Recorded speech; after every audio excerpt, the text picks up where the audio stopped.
आगे बढ़ते हैं। श्रीनगर शहर में मुसलसल 34वें दिन दफा 144 नाफिज है, ताहम शहर के बेशतर इलाकों से बंदिशें हटा ली गई है। दुकानें और तिजारती मराकज बंद हैं, स्कूल खुले हैं, लेकिन उनमें तलबा की हाजिरी न के बराबर है। निजी गाड़ियां सड़कों पर चल रही हैं। हमारे नुमाइंदे परवेज बराह रास्त हमारे साथ जुड़ चुके हैं। परवेज, श्रीनगर में कैसे सूरत हाल आज देखने को मिल रहे हैं? 144 जो है लगातार नाफिज है, कैसे सूरत हाल बने हुए हैं वादी में?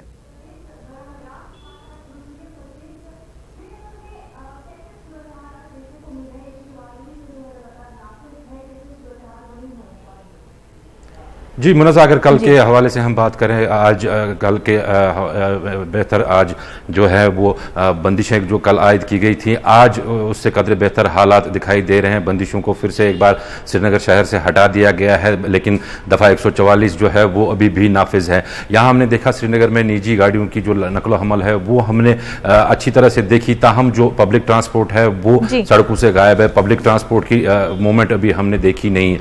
जो हसास इलाके हैं, हसास इलाकों में आज भी सिक्योरिटी फोर्सेस को अलर्ट पे रखा गया है, ताकि जो ही कोई घटना हो, कोई किसी किस्म का क्लैश हो, उसी टाइम उस एरिया को सील ऑफ कर दिया जाए और वहां बंदिशें फिर से आयद कर दी जाए। कुल मिला के देखें तो अगर ये जो हालात यहां बने हुए हैं पिछले 34 दिनों से, हालात जूं के त्यों ही हैं, इनमें कोई उतनी खास बड़ी कोई तब्दीली आई नहीं है। आप देखिए जो दुकान और कारोबारी इदारे जो हैं वो लगातार बंद पड़े हैं। यहाँ पे सुबह 9 बजे तक यहाँ दुकानें खुलती हैं, उसके बाद फिर से कंप्लीट एक शटडाउन हो जाता है। पूरी जो मार्केट्स हैं वो सारे क्लोज डाउन हो जाती हैं। स्कूलों के हवाले से अगर हम बात करें तो स्कूलों में हाई स्कूल तक खोलने का ऐलान कर दिया था सरकार ने, ताहम हमने देखा कि टीचर्स तो स्कूल आए, लेकिन जो बच्चे हैं वो स्कूल नहीं आ रहे हैं अभी तक। तो कुल मिला के देखो तो हालात जूं के त्यों हैं। 34 रोज से पिछले कश्मीर में जो लॉकडाउन चल रहा है उसकी वजह से जो हालात हैं, लोग काफ़ी मुश्किलात का सामना कर रहे हैं। जो इंटरनेट ब्लॉकेड जो है कंटिन्यूसली, जो टेलीकम्युनिकेशन ब्लॉकेड है, उसकी वजह से भी लोगों को काफ़ी दिक्कतें हो रही हैं। खासतौर जो स्टूडेंट तबके की अगर हम बात करें, या ट्रेडर्स हों, या जो टूर एंड ट्रैवल ऑपरेटर्स हैं, उनको भी काफ़ी दिक्कतों का सामना आ रहा है, क्योंकि जो टेलीकम्युनिकेशन ब्लॉकेड यहाँ पे लगातार रहा है। कुल मिला के देखें तो 34 रोज पहले बस इतना था कि जो रिस्ट्रिक्शंस ज़्यादा सख्त थी। आज के दौर में अगर देखें तो रिस्ट्रिक्शंस कम कर दी गई हैं, रिस्ट्रिक्शंस हटा दी गई हैं बेशतर इलाकों से। लेकिन जो मामूल की जिंदगी है, ये कह नहीं सकते हैं कि मामूल की जिंदगी एक बार फिर से लौट आई है। जी मुनज़्ज़ा।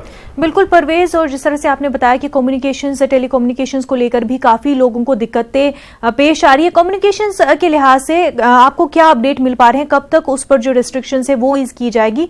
क्योंकि स्टूडेंट से लेकर जर्नलिस्ट तक हर कोई जो है इस वजह से काफी दुश्वारियों का सामना करना पड़ रहा है।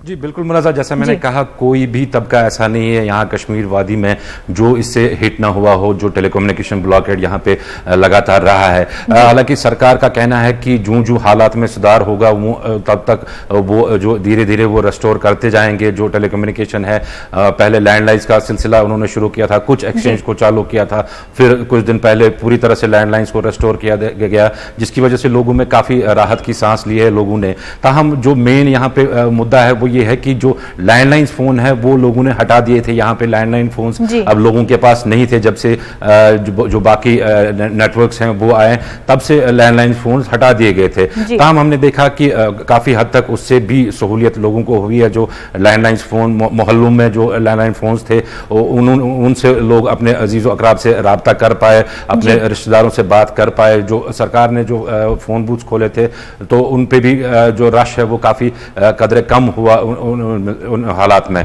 तो यहाँ पे अगर हम बात करें, जो लोगों की मुसलसल यहाँ पे मांग रही है वो ये रही है कि जो मोबाइल कनेक्टिविटी है, मोबाइल कॉलिंग चाहे हो या मोबाइल इंटरनेट हो, दोनों के रेस्टोर करने की यहाँ पे लगातार मांग रही है, क्योंकि स्टूडेंट सफ़र हो रहे हैं, बिजनेस जो यहाँ का है, बिजनेस कम्युनिटी वो बुरी तरह से सफ़र हो रही है।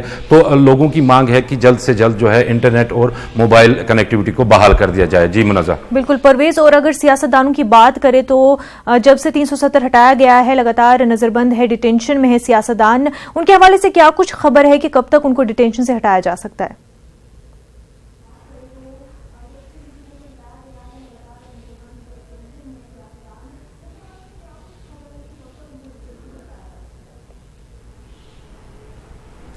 जी मुनज़्ज़ा, उम्मीद ये की जा रही थी कि मुहर्रम का जो मुतबरक आयाम चल रहे हैं इस टाइम, तो कुछ शिया लीडर जो हैं उनको शायद रिहा किया जाएगा।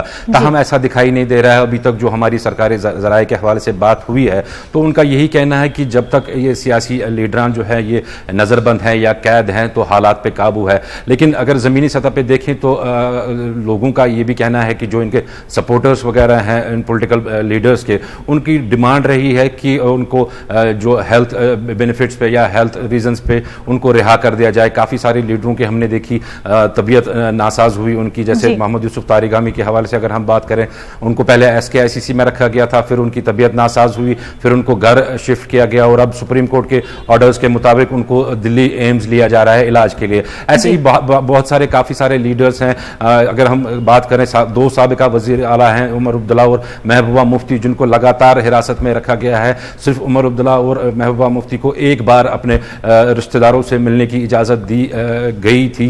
ताहम अभी तक जो सरकार इस हवाले से क्लियर नहीं है कि आखिर जो ये मेन स्ट्रीम पॉलिटिकल लीडर्स हैं इनको कब तक बंद रखा जाए और किन वजूहात पे इनको बंद रखें। यहाँ पे अगर हम बात करें तो महबूबा मुफ्ती की जो बेटी है, उन्होंने हाल ही में सुप्रीम कोर्ट में अपील की थी कि उनको अपनी वालदा से मिलने की इजाज़त दी जाए और उनको इजाज़त मिली भी वहाँ से। अब आने वाले दिनों में वो शायद अपनी वालदा से मिलने आए यहाँ श्रीनगर, तो उनका हाल चाल जाने। कुल मिला के देखें तो जो इनके सपोर्टर्स हैं उनमें काफ़ी तशवीश है कि आखिर इन सियासी लीडरों को कब तक नज़रबंद रखा जाएगा।